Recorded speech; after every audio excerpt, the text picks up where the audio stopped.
Magandang araw mga kapusi. For today's story time, sasagutin natin yung mga common questions tungkol sa pagpapakapon ng fur baby.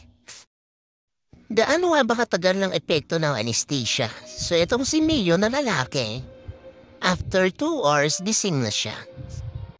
Samantalang si Lilo at Momo, after 6 hours pa bago sila nagising.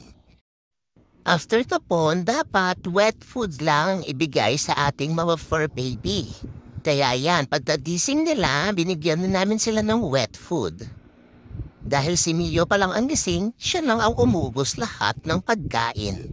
At yung dalawa, ayun, tulog pa. Pagkatapos makapon, kailangan lang linisin palagi yung sugat, tulad nito. Salamat pala sa Gapan Post Station, libre lang yung gamot after ng kapon. So gagamit ka lang